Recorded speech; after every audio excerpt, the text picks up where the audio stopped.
What's up, everybody? This is Matt Brown with another IoT hacking video. Today, we are going to be doing some Bluetooth hacking on this Govee smart plug. We'll be reverse engineering packet structures, Wireshark, crafting packets with Python to send to our device to turn this switch on and off. But before we get into that, my name is Matt Brown. Like I said, this is a YouTube channel where I love to share my knowledge of device hacking with you, the audience, and it's all free. So go ahead and hit that subscribe button. And I get asked all the time, Matt, how do I get started? I'm brand new to this field. What's a good way to dip my toe into the water? And that's a great question because in our Discord server, the IoT Hacker Hideout, we are doing a group hacking project on this target that we've selected in our security research channel. And so this Aquara G100 camera is going to be the next target that is going to be a collaborative hacking project where we're going to try to find vulns in this together. And so if that sounds like something that excites you, definitely go check out the link in the description of this video, join the Discord server, and buy this camera and hop in. There's a bunch of really smart people, even smarter than me, that are a part of our Discord server, and I'm really honored to be a part of it. So, but let's get to what we're hacking on today, and that is this Bluetooth device. So let's go over to our bench here. Don't have a lot on the workbench today. I have a smart switch, and then because I literally don't have a lamp or anything else interesting to plug into it, I have another switch. So we're going to be turning on and off a switch with a switch. All right. Yeah. So these smart plugs, we're not going to be doing a hardware teardown today in this video. We will do that later potentially, but right now we're just going to be doing some Bluetooth hacking on this device over here. So to do that, we're going to kind of get a couple of tools set up. The first is, and this is always what we want to do anytime we're hacking on a Bluetooth device, that the client is our mobile phone. We want to set up our mobile phone to be able to capture Bluetooth traffic, and to do that, we're obviously always going to pick the Android device. If you're an iPhone person, that's great. You can find instructions online. There are some ways. I think you actually have to have a Mac and some other stuff. But we're going to use Android because Android has stuff in the developer options. So if we actually go into my phone's developer options here, we're going to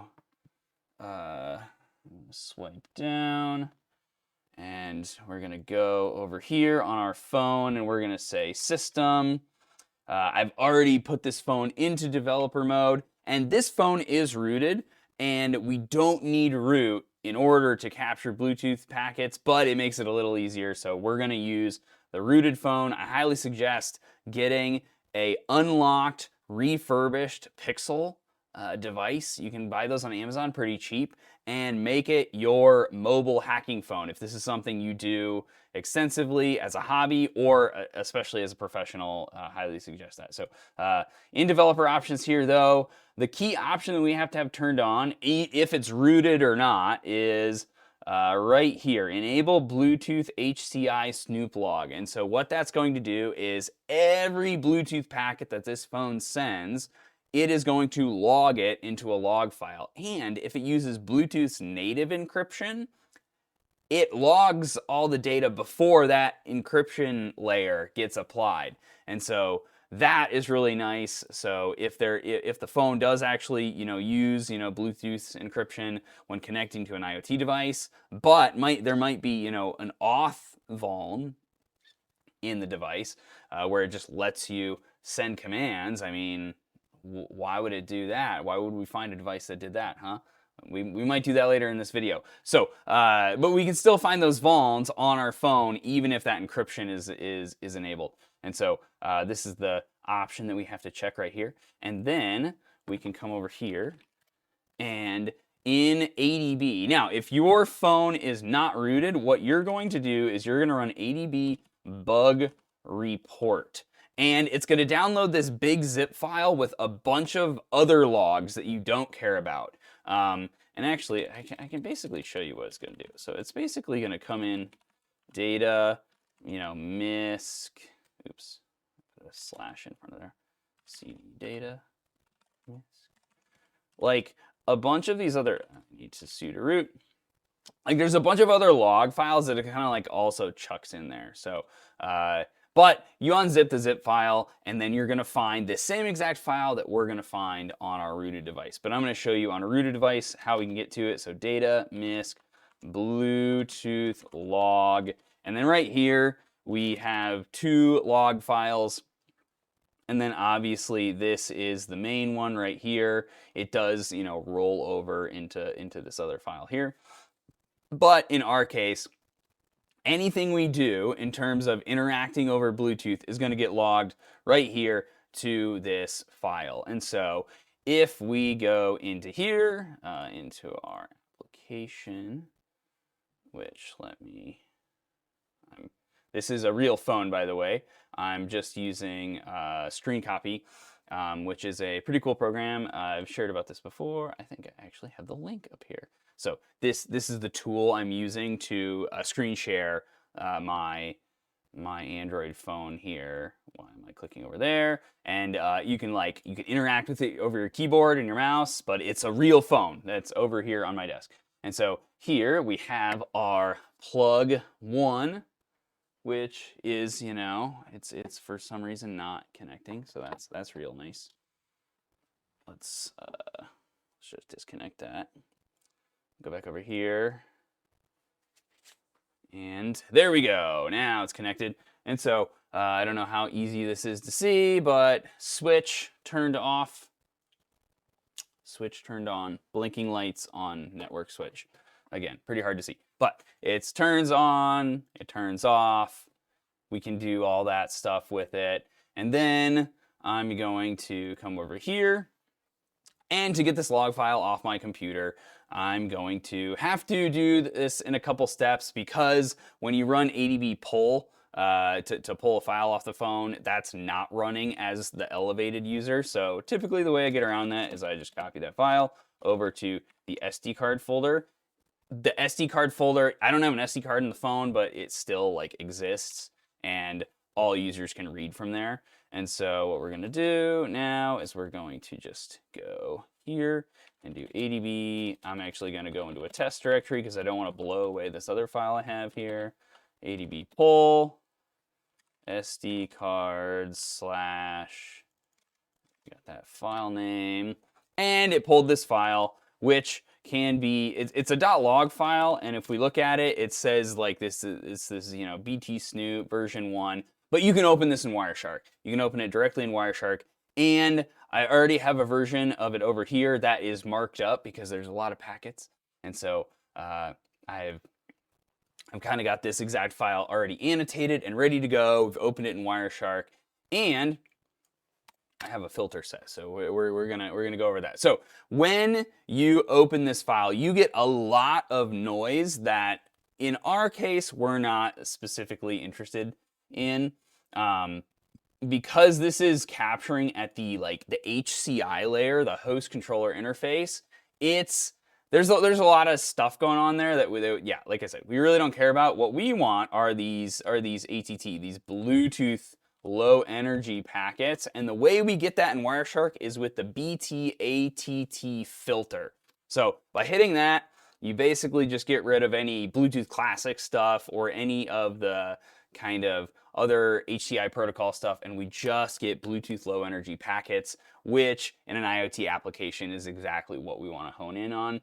And then we can start to see the connection here from our phone. So this Google Pixel 7 here, that's what I have over on my desk. And then we have this iHomeNet, H5080. That is the code name for this little smart switch here. Actually says right there. So we're on target, and then we have the MAC address, right, of our device. So that's all good. We know we're targeting the right device, because often if you're like doing this on your phone, and your phone, you also are like, you have your Bluetooth headset, you've got some other peripherals, a bunch of data could be mixed in. So you getting at exactly what the IoT device, the device under tests data is, that sometimes can be annoying. So when we scroll through here, the first thing, I'm just going to get rid of this, and we're going to make this a little bit bigger for you all on video. So we have a lot of messages here that will always occur at like the start of a Bluetooth connection. And I will show you in a minute why all of these requests and responses are getting generated with a couple of our Python tools. But what's going on here is the client, in this case, our mobile phone, is like enumerating all the services that the Bluetooth, the Bluetooth device, our smart plug here, has available. And so it's doing all this enumeration. And so we kind of scroll back past this, and then the first like actual like command that is sent here, we see that we send a write command. And this command is, it doesn't exactly say it here, but this is like it's like a write without any response.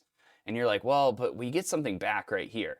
Yeah, that's because in Bluetooth, there really is no like native asynchronous communications. You can like write data to one thing, and then you can get a read notification. You can get notified that there's data available on another thing. And if you want bidirectional data comms, this is the way you do it. And so here you can see, right here, our phone, we wrote to the device here. We sent a write command with this data right here, right? This binary data, and it's to handle 11, right? So it's to this handle. And so where are we here? Oh, I was looking at the wrong packet for some reason. Okay, here we go. All right, so we send a write to handle 11, and then we've got this value.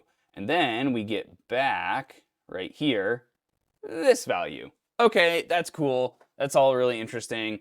And you can see that's on a different handle. So this says handle 000E, right? So it's like two different channels. There's like a transmit channel and a receive. It's kind of like a UART, right? It's kind of like a UART interface. And so, okay, this one has the little drop down by the handle. Okay, so see here, you can hit the drop down and it tells us what this UUID is. And so this UUID is important when we jump into our Python code. And I'm going to show you another really helpful thing in Wireshark. So if we click wireless and we say Bluetooth ATT server attributes, it's going to give us this little table that I cannot increase the size of. So I really apologize for you people in video. But over here, there is a listing, like a mapping of these handles, which are basically short forms for the longer UUIDs. And if you are brand new to the Bluetooth world, but you have experience with like web hacking or something like that, when you think UUID, think API endpoint, right?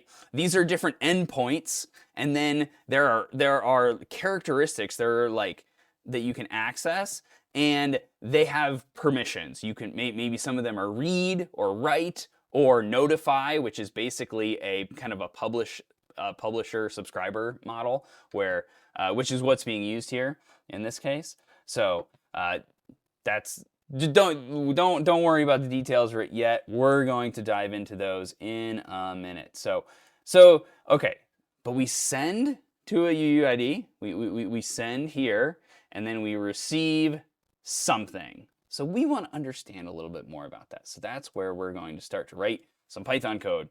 So I'm going to pop outside of my shell here, and I have cloned already a fresh copy of this repository that I have here called BLE Tools. This is just a set of Python scripts.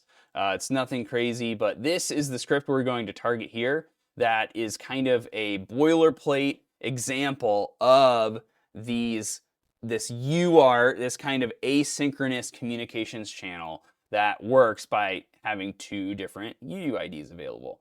So what we're going to do is we're going to go into that script here, and we're going to start to edit that script.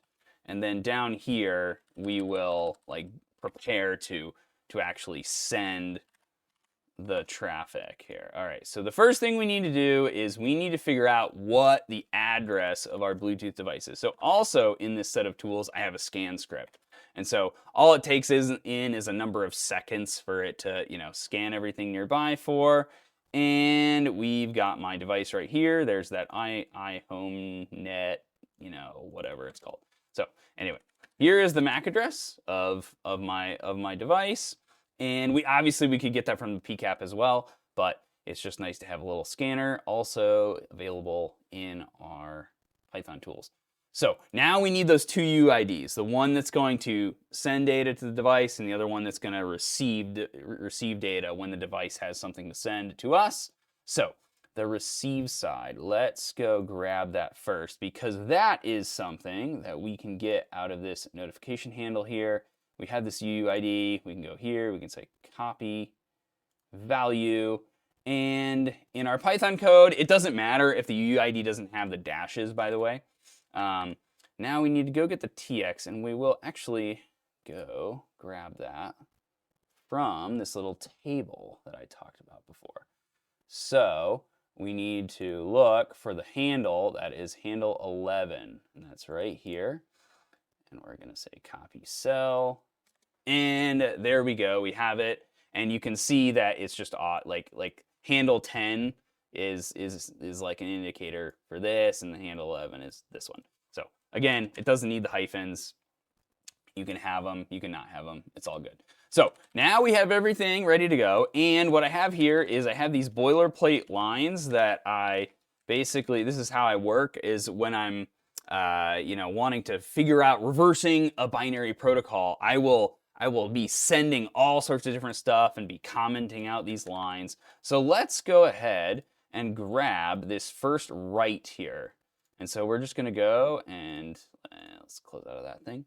Let's just go ahead and right click, copy value, go back over to our script and copy this stuff in. And so here, in Python, what we're doing is we're using the Bleak library. This is the most OS, agnostic, independent Bluetooth platform. Doing Bluetooth stuff and being, cross-platform is a pretty hard feat, but I would say this library does it the best in the Python world. And so what we're doing is a bunch of async IO stuff. So if you're not familiar with that, don't worry too much. We have a callback function, and this callback function is going to receive data on the receive side when we get a callback from the IoT device.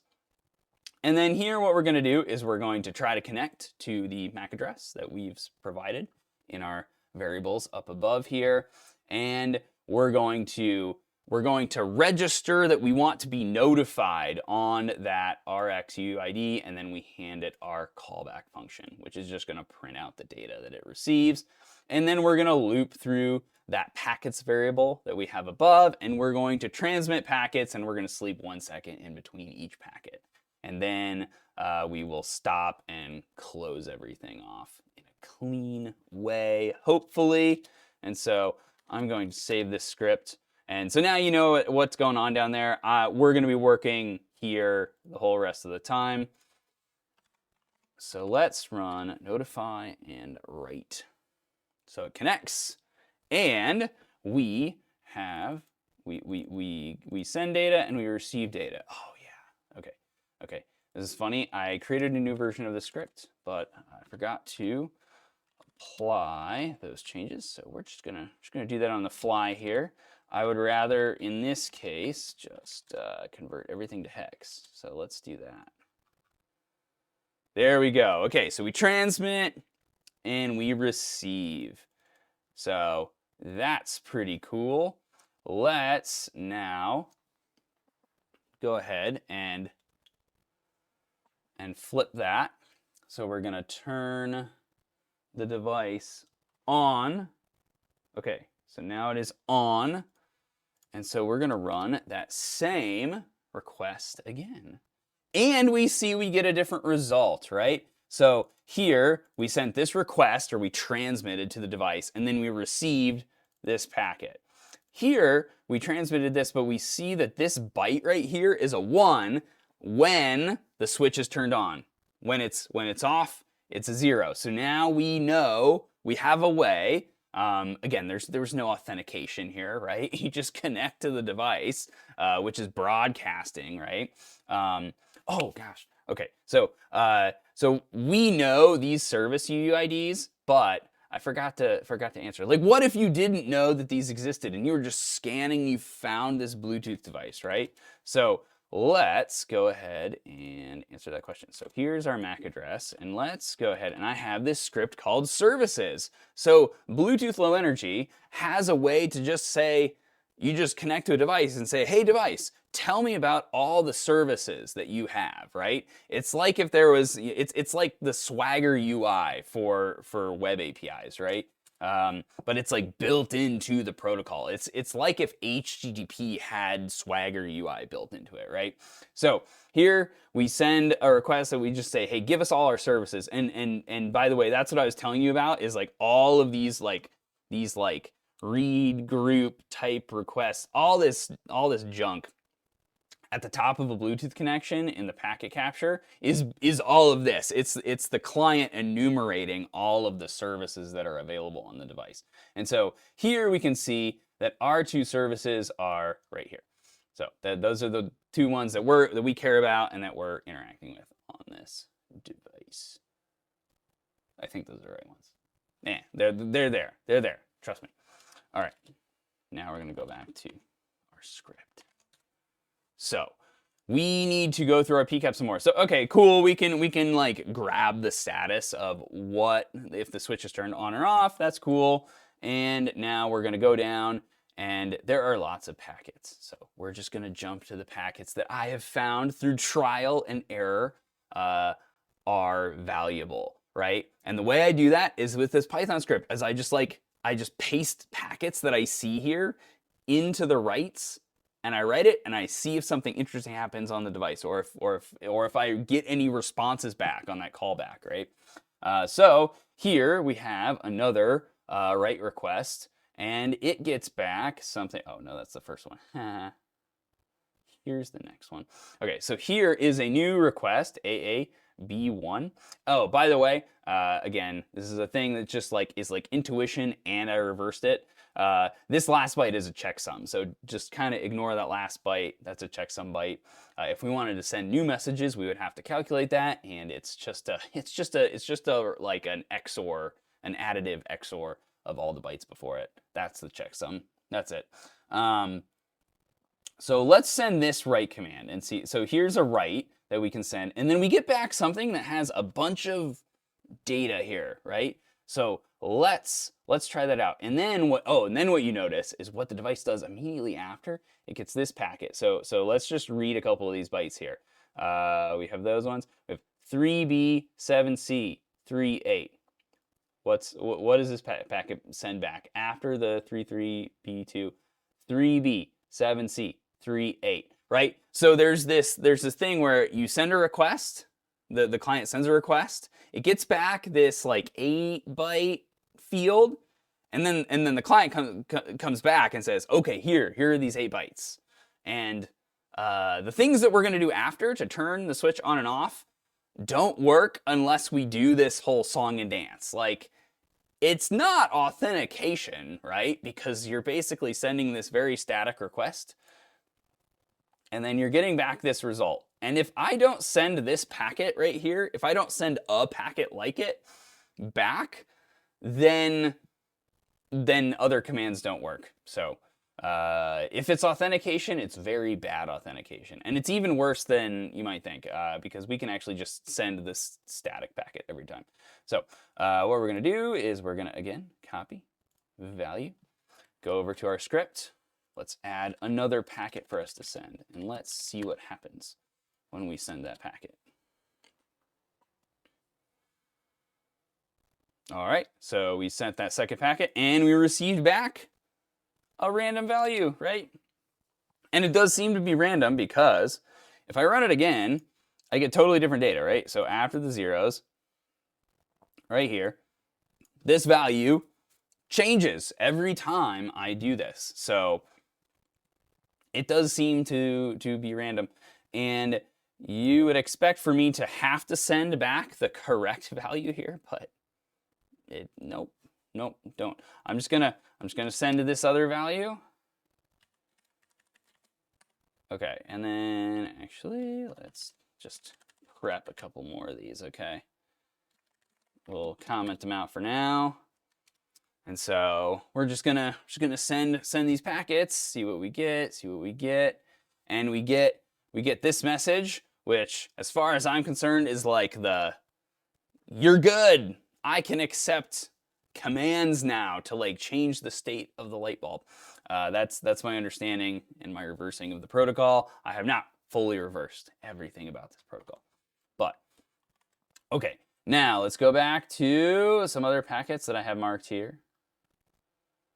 Where to go? Aha, here we go. Here is a write command. So a lot of these write commands are just like, okay, so this is another one that starts with 33. A lot of them start with AA, and a lot of it is the app is just continually querying, like, what is the status of the light bulb? What is the status of the light bulb, right? So that way, if you go and physically turn the light bulb on and off, or sorry, I keep saying light bulb, the switch on and off, then it will like be able to update it in the app, right?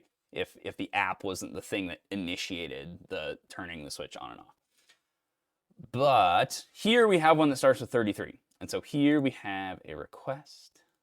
And I played around with a bunch of these different requests. I didn't just like find this one first, but we can find this request and let's go ahead and see. I mean, like, I can hear it, but, like, you probably won't be able to hear it.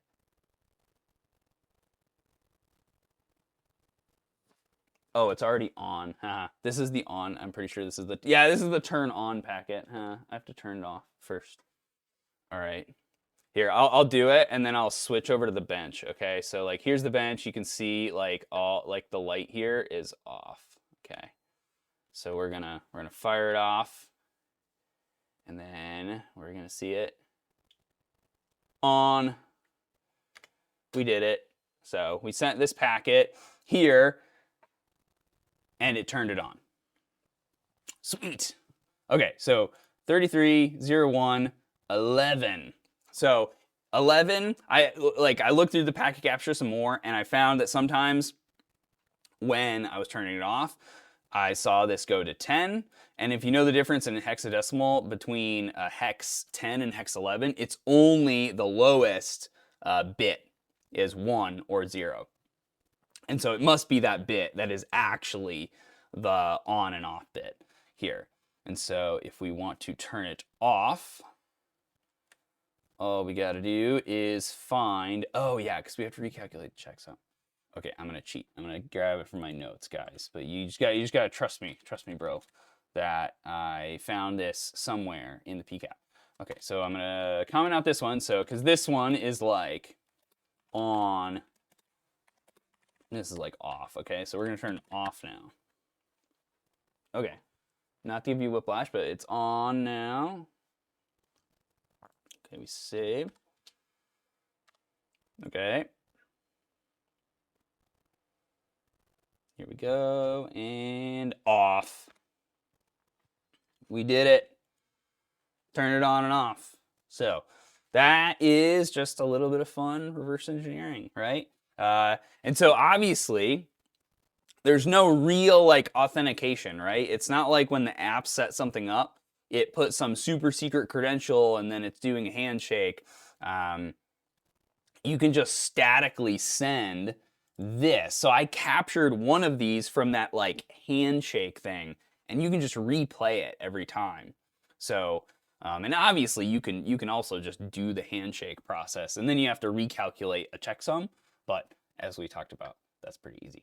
So This is just a little bit of an intro into reverse engineering Bluetooth traffic and finding some binary protocols. And obviously, there was a little bit more of a process of reversing the binary protocol out of that PCAP. But I hope you guys enjoyed this video. Definitely hit subscribe if this is the kind of content you like. And remember to jump into Discord and get involved in the security research group. Thank you. I got nothing more for you. Have a good day.